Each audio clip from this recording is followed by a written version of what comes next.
Então, bom dia a todos e todas, e irmãos e irmãs. E nesse domingo de Pentecostes, nós somos novamente lembrados de que somos igreja.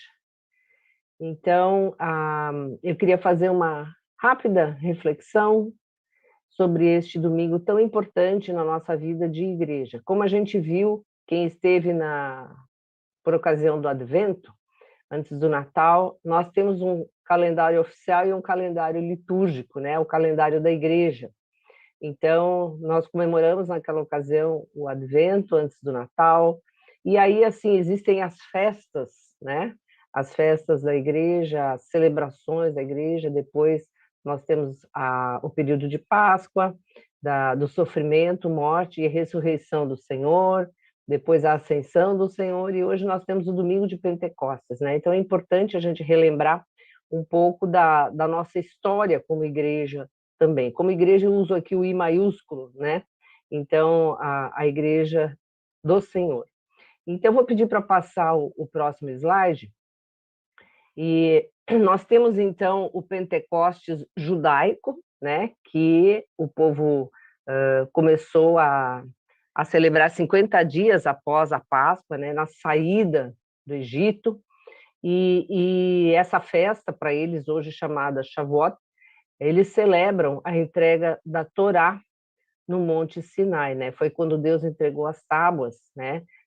O ensino para o seu povo. E depois, na tradição judaica posterior, ela é chamada Festa das Primícias, Festa das Primeiras Colheitas. É interessante que aqui, mesmo no Rio Grande do Sul, em algumas regiões mais alemãs, se celebra a festa das colheitas. Eu não sei se eles têm noção ou não, mas é justamente, eles celebram a primeira colheita, né? E isso vem desta tradição. Adiante. Então, quando Deus entrega a sua palavra, né? Nós temos o relato de Êxodo 19. Ao amanhecer do terceiro dia, houve trovões e raios, e uma nuvem cobriu o monte, e uma trombeta ressoou fortemente. Todos no acampamento tiveram medo. Moisés levou o povo para fora do acampamento, para encontrar-se com Deus, e eles ficaram ao pé do monte. O monte Sinai estava coberto de fumaça, pois o Senhor tinha descido sobre ele com chamas de fogo. Dele subia fumaça como de uma fornalha. Todo o monte tremia violentamente, e o som da trombeta era cada vez mais forte. Então, Deus falava e a voz de Deus lhe respondeu. Então, esse relato do primeiro Pentecoste, né, da entrega da palavra, é um relato assim que, se a gente para imaginar a cena, é uma cena muito forte. Eu, honestamente, teria corrido de medo de ver o Monte Sinai tremendo, fumegando, e com aquele som que vinha do céu, aquela manifestação toda do poder e da grandiosidade de Deus, porque ele estava entregando a sua palavra. E isso tem um significado enorme quando nós lembramos que Jesus é o Logos de Deus. Pode passar? Então, para nós, o Pentecostes para os cristãos. Jesus morreu, então, na Páscoa judaica, como o Cordeiro de Deus dado em sacrifício. Ao terceiro dia, então, ele ressuscitou. 50 dias depois da festa da Páscoa, Jesus já tendo ressuscitado e tendo sido elevado aos céus, ocorre a descida do Espírito Santo como uma manifestação do poder de Deus, como foi no Monte Sinai, né? Com um som que veio do céu, como vento impetuoso, e línguas como que de fogo sobre cada pessoa. Estas começaram a falar da grandeza de Deus em outros idiomas, e os estrangeiros os entendiam. Pode passar? Então, o texto do livro de Atos dos Apóstolos, 2, 1 a 11, fala que quando chegou o dia de Pentecostes, os discípulos estavam reunidos no mesmo lugar. Vamos lembrar que eles tiveram muito medo após a morte do Senhor, e eles estavam se protegendo da maneira como eles podiam. Subitamente fez-se ouvir, vindo do céu, um rumor semelhante à forte rajada de vento, que encheu toda a casa onde se encontravam. Viram então aparecer uma espécie de línguas de fogo que iam se dividindo e pousando sobre cada um deles. Todos ficaram cheios do Espírito Santo e começaram a falar línguas conforme o Espírito lhes concedia que se exprimissem. Residiam em Jerusalém judeus piedosos, procedentes de todas as nações que há debaixo do céu. Ao ouvir aquele ruído, a multidão reuniu-se e ficou muito admirada, pois cada um os ouvia falar na sua própria língua. Atônitos e maravilhados diziam: não são todos galileus os que estão a falar? Então, como é que os ouve cada um de nós falar na sua própria língua? Pardos, medos, elamitas, habitantes da Mesopotâmia, da Judéia, da Capadócia, da Ásia, da Frígia, da Panfilha, do Egito e das regiões da Líbia, vizinhas de Cirene, colonos de Roma, tanto judeus como prosélitos, cretenses e árabes, ouvimos-los nas nossas línguas falar das maravilhas de Deus. Pode passar? Então, lembrando que neste dia nasce a igreja, o corpo de Cristo, a unidade na diversidade. E eu queria agora trazer dois comentários da Bíblia de Estudos Conselheira, que diz, então, que o fenômeno polilinguístico aponta para a cura da divisão entre os povos, rompendo barreiras geográficas e linguísticas através do anúncio das grandezas de Deus, numa mensagem de unidade na diversidade. Assim nasce a igreja, como corpo de Cristo. Então, povos de várias nacionalidades e culturas entenderam perfeitamente, né, quem era Deus pela boca dos galileus.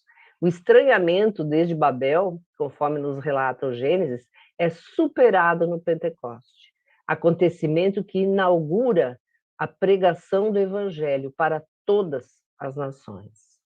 Pode passar? A família humana pode ser reconciliada por ação do Espírito Santo de Deus. Também as barreiras de comunicação entre pessoas podem ser superadas quando nos encontramos sobre o mesmo Espírito.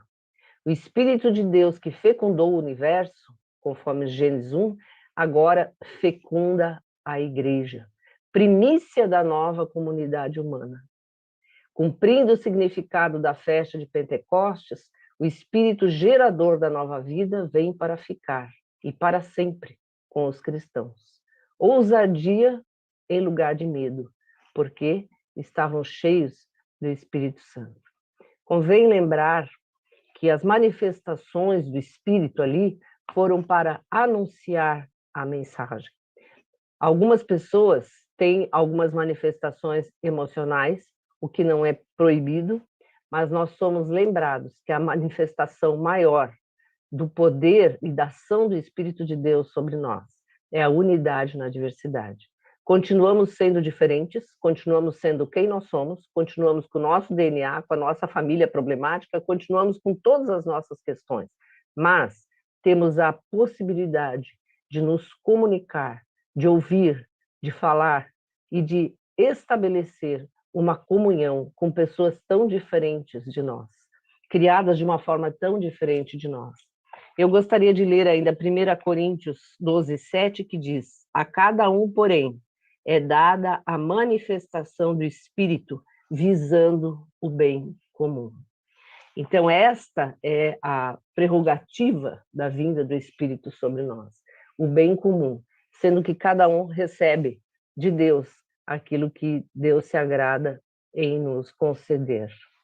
Pode passar?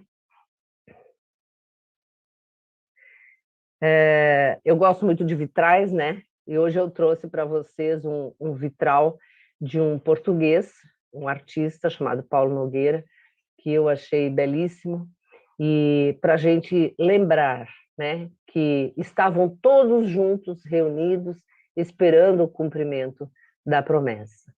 E Deus, então, no dia do Pentecostes judaico, inaugura a igreja. Pode passar.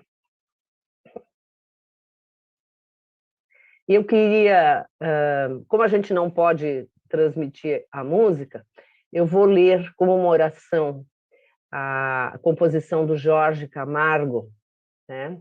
Eu não me atrevo a cantar aqui, mas depois a gente vai ouvir a musiquinha e depois vocês podem procurar. Vem e sopra sobre nós teu sopro, reunidos neste ajuntamento. Honra e santifica este momento com tua igreja, que é teu povo. Faz teu rio de paz correr no meio destes que por fé vêm bendizer-te, e a uma só voz oferecer-te seus louvores, súplicas e anseios. Tu és o Senhor de toda a glória, hoje e sempre, como foste outrora. No correr da história, revelando o seu amor. Deus bendito, Rei e Salvador. Deus bendito, Rei e Salvador.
Possamos nos alegrar nesse dia com as bondades do Senhor e porque Ele nos concede o seu Espírito Consolador, Paráclito.